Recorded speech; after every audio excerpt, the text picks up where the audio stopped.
Hello everyone, welcome to my channel. Please subscribe and keep watching more details. The Curse of Oak Island recap. Season 8 premiere begins with renewed determination from the guys. The Curse of Oak Island Season 8 finally hit our screens last night, and it was a premiere like none we've ever seen before.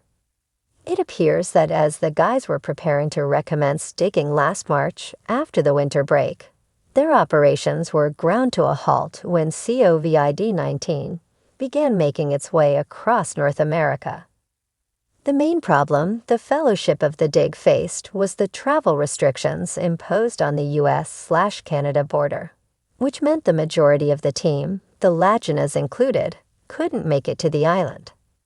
In fact, Rick and Marty never even made it to the island at all in the first episode. They got real close. They could see the island from where they were quarantined on the mainland. Luckily, the guys had a team on the ground the whole time. Doug Crowell and Steve Guptill were joined by Laird Niven, Dr. Ian Spooner, and Charles Barkhouse, and these guys wasted no time getting to work. The guys began putting to use the new technology that we've been promised, and the first thing they did was send a diver down the C1 shaft to look for gold coins. A couple of days beforehand, the guys had sent a camera down the shaft, and the footage had shown what looked like gold. The diver was tasked with retrieving the gold. Unfortunately, the diver was unable to retrieve any gold. At one point, we thought he had a gold coin, but agonizingly, he dropped it down the shaft. "The island wins again," came the refrain. The team then turned their focus to Lot 15. An area not far from the fabled money pit. They believe there might be a tunnel underneath Lot 15 that could lead directly to the money pit, and they've already uncovered a mysterious stone-like structure in the area. At this point, Laird announced an exciting new addition to the Oak Island team. Archaeologist David McGinnis will head the excavation at Lot 15, and he's got quite a claim to fame. He's a direct descendant of Dan McGinnis, the man who initially found the money pit back in 1795. And he discovered evidence of smelting at Lot 15, which led the team to suspect that there was a large smelting blacksmith shop on the spot, possibly using a tar pine kiln from the 16th or 17th century. Is this an aha moment?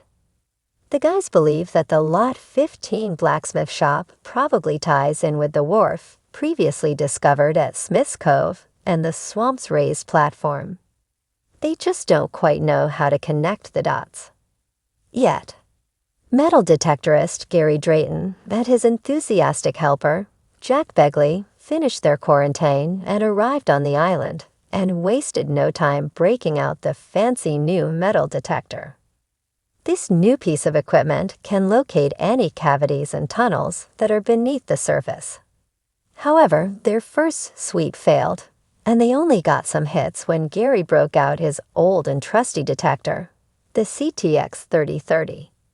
Lo and behold, they quickly stumble upon an axe head. It's heavy, it's old, and Gary thinks it might be a rigging axe.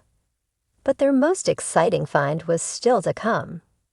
In Gary's first top pocket find of the season, he and Jack unearthed a coin.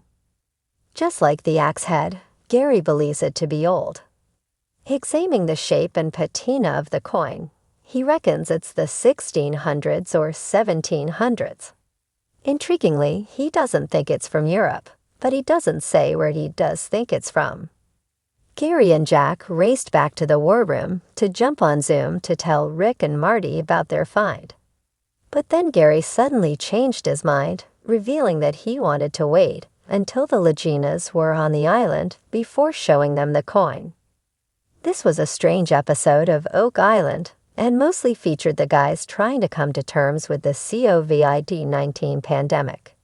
However, with the quarantines coming to an end, we can expect to see the whole team on the island next week, which means they can really get started on excavating.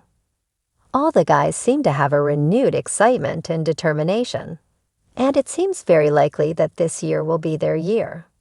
We'll leave the last word to Gary Drayton himself. On taking over the Curse of Oak Island Twitter feed last night, he ended by assuring us, "It only gets better."